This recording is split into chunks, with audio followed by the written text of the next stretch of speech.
নমস্কার।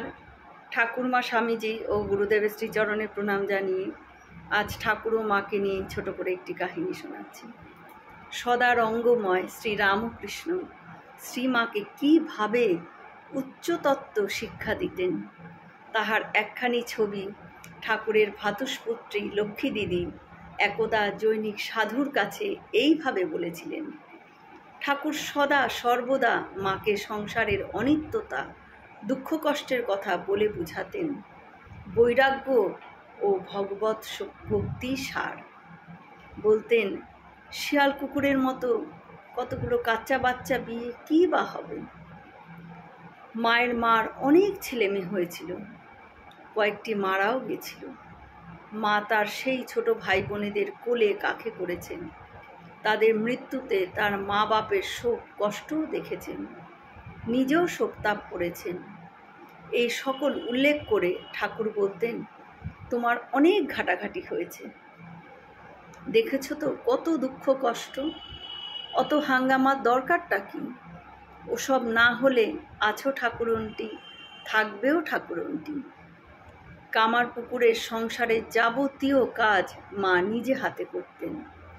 একদিন সকালবেলা মা বাড়ির ভেতরে গোবর মাটি দিচ্ছেন, ঠাকুর বাইরে দাঁতন করছেন, আর নানান রূপ রঙ্গরসের কথা বলে সকলকে হাসাচ্ছেন।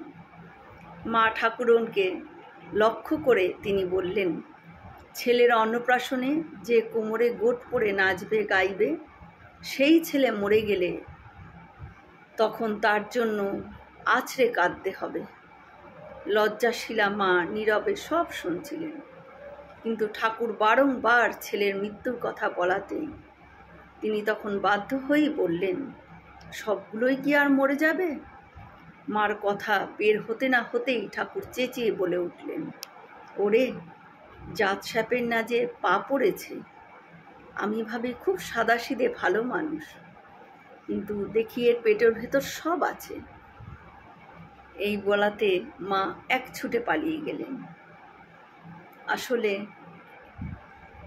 মা জগৎজননী মা সারদা দেবী, তিনি জগতের মা হয়েছেন, সেই জন্যই আমরা তাকে বলি জগৎজননী মা সারদা।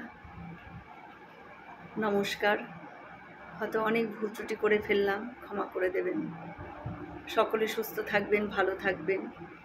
ঠাকুর মায়ের কৃপা দৃষ্টি সকলের ওপর বর্ষিত হোক। শুভরাত্রি।